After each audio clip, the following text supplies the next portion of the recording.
ಖಾತೆ ಹಂಚಿಕೆ ವಿಚಾರದಲ್ಲಿ ಗೊಂದಲವೇ ಇಲ್ವಂತೆ. ಸಿಎಂ ದೆಹಲಿಯಿಂದ ಬಂದ ಮೇಲೆ ಹಂಚಿಕೆ ಆಗುತ್ತೆ ಅಂತ ಹೇಳಿ ಜಿ ಪರಮೇಶ್ವರ್ ಹೇಳ್ತಾ ಇದ್ದಾರೆ. ಉಪಮುಖ್ಯಮಂತ್ರಿಗಳು ಈ ಖಾತೆ ಹಂಚಿಕೆ ವಿಚಾರಕ್ಕೆ ಸಂಬಂಧಪಟ್ಟ ಹಾಗೆ ಅವರು ಸ್ಪಷ್ಟನೆಯನ್ನ ಕೊಡ್ತಾ ಇದ್ದಾರೆ. ಖಾತೆ ಹಂಚಿಕೆ ವಿಚಾರದಲ್ಲಿ ಗೊಂದಲವೇ ಇಲ್ವಂತೆ. ಸಿಎಂ ದೆಹಲಿಯಿಂದ ಬಂದ ಮೇಲೆ ಹಂಚಿಕೆ ಆಗುತ್ತಂತೆ. ತುಮಕೂರಿನಲ್ಲಿ ಡಿಸಿಎಂ ಡಾಕ್ಟರ್ ಜಿ ಪರಮೇಶ್ವರ್ ಅವರು ವಿಶ್ವಾಸವನ್ನು ವ್ಯಕ್ತಪಡಿಸಿದ್ದಾರೆ. ಗೊಂದಲ ಏನೂ ಇಲ್ಲ, ಹೈಕಮಾಂಡ್ ಜೊತೆ ಚರ್ಚೆ ಮಾಡಿದ್ದಾರೆ. ಬೆಂಗಳೂರಿಗೆ ಬಂದ ಮೇಲೆ ಖಾತೆ ಹಂಚಿಕೆ ಆಗಬಹುದು. ಆರಂಭದಲ್ಲಿ ಗೊಂದಲಗಳು ಸಹಜ ಅಂತ ಹೇಳಿ ಉಪಮುಖ್ಯಮಂತ್ರಿಗಳು ಜಿ ಪರಮೇಶ್ವರ್ ಅವರು ಹೇಳ್ತಾ ಇದ್ದಾರೆ. ಖಾತೆ ಹಂಚಿಕೆಗೆ ಸಂಬಂಧಪಟ್ಟ ಹಾಗೆ ಜಿ ಪರಮೇಶ್ವರ್ ಅವರು ಸ್ಪಷ್ಟನೆಯನ್ನ ಕೊಟ್ಟಿದ್ದಾರೆ, ವಿಶ್ವಾಸವನ್ನು ವ್ಯಕ್ತಪಡಿಸಿದ್ದಾರೆ. ಮೊದಲಿಗೆ ಗೊಂದಲ ಆಗುತ್ತೆ, ಅವೆಲ್ಲ ಆಗುತ್ತೆ, ಎಲ್ಲ ಸರಿ ಹೋಗ್ತವೆ. ಹೈಕಮಾಂಡ್ ಜೊತೆ ಚರ್ಚೆ ಮಾಡ್ತಾ ಇದ್ದಾರೆ ಸಿಎಂ. ಚರ್ಚೆ ನಂತರ ಎಲ್ಲ ಸರಿ ಹೋಗುತ್ತೆ ಅಂತ ಹೇಳಿ ಡಿಸಿಎಂ ಜಿ ಪರಮೇಶ್ವರ್ ಅವರು ವಿಶ್ವಾಸವನ್ನು ವ್ಯಕ್ತಪಡಿಸಿದ್ದಾರೆ ಸಚಿವ ಸಂಪುಟದ ಬಗ್ಗೆ, ಖಾತೆ ಹಂಚಿಕೆಯ ಬಗ್ಗೆ.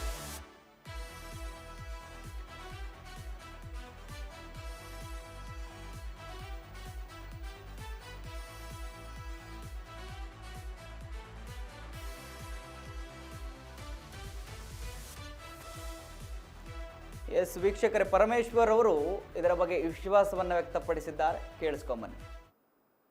ಗೊಂದಲ ಏನಿಲ್ಲ, ಅದು ಮಾಡ್ಕೊಂಡು ಬರಬೇಕಷ್ಟೇ. ಹೈಕಮಾಂಡ್ ಜೊತೆ ಚರ್ಚೆ ಮಾಡಿ ನಿನ್ನೆ ಮುಖ್ಯಮಂತ್ರಿಗಳು ಹೋಗಿದ್ದಾರೆ. ಬಹುಶಃ ಇವತ್ತು ವಾಪಸ್ ಬರ್ತಾರೆ, ಬಂದ ಮೇಲೆ ಪ್ರಕಟಣೆ ಮಾಡ್ತಾರೆ ಅಂತ ಅನ್ಕೊಳ್ತೀನಿ. ಈ ಖಾತೆ ಹಂಚಿಕೆ ಮಾಡಿದ್ರು, ಸಚಿವರಿಗೆ ಖಾತೆ ಬಗ್ಗೆ ಅಷ್ಟೊಂದು ಮಾಹಿತಿ ಇಲ್ಲ, ಟೈಮ್ ಸಿಗಲ್ಲ ಅಂತ ಅರ್ಥ ಮಾಡ್ಕೊಳ್ಳಿ.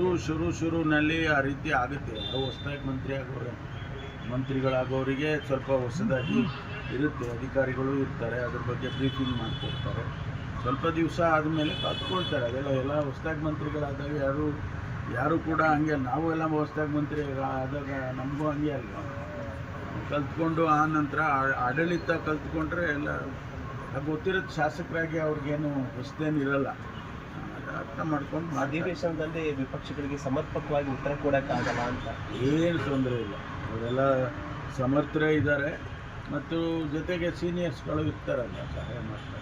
ಸರ್, ಈಗ ನೈಸ್ ರೋಡ್ ವಿಚಾರವಾಗಿ ಕುಮಾರಸ್ವಾಮಿ ಟೋಲನ್ನು ಕಟ್ಟಬೇಡಿ ಅಂತ ಜನತೆಗೆ ಕರೆ ಕೊಟ್ಟಿರ್ತಕ್ಕಂಥದ್ದು ಮತ್ತು ಸಾಕಷ್ಟು ಚರ್ಚೆ ಆಗ್ತಾ ಇದೆ ಸರ್ ನೈಸ್ ರೋಡ್ ವಿಚಾರವಾಗಿ. ಅಲ್ಲ, ಅದೇನು ಹೊಸದೇನಲ್ಲ. ನೈಸ್ ರೋಡಿನ ವಿಚಾರದಲ್ಲಿ ಈಗಿನ ಹೇಳಿಕೆ ಅಲ್ಲ ಅದು. ಹೀಗೆ ಭಾಳ ದಿವಸದಿಂದನೂ ಅದ್ರ ಬಗ್ಗೆ ವಿರೋಧವನ್ನು ವ್ಯಕ್ತ ಮಾಡಿದ್ದಾರೆ. ಅದನ್ನು ಆದಷ್ಟು ಬೇಗ ಆ ಪ್ರಾಜೆಕ್ಟನ್ನು ಸಾಲ್ವ್ ಮಾಡೋದಕ್ಕೆ ನಾವೆಲ್ಲ ಪ್ರಯತ್ನ ಮಾಡ್ತಾಯಿದ್ದೀವಿ. ಯಾಕೆಂದರೆ ನನ್ನನ್ನೇ ಸಬ್ ಕಮಿಟಿ ಚೇರ್ಮನ್ ಮಾಡಿದ್ದಾರೆ, ಈಗಲೂ ಮತ್ತೆ ಮುಂದುವರಿಸಿದ್ದಾರೆ. ನಾನಾಗಲೇ ಈಗ ಒಂದು 7-8 ಸಭೆಗಳನ್ನು ಮಾಡಿದ್ದೇನೆ.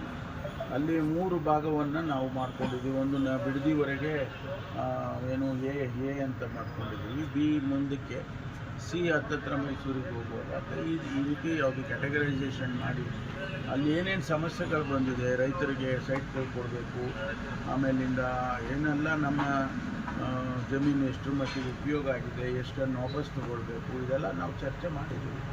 ಎಲ್ಲ ಮಾಡ್ತೇವೆ. ಮುಂದಿನ ದಿನದಲ್ಲಿ ಅದನ್ನು ಸಾಲ್ವ್ ಮಾಡೋದಕ್ಕೆ 2 ಆಪ್ಷನ್.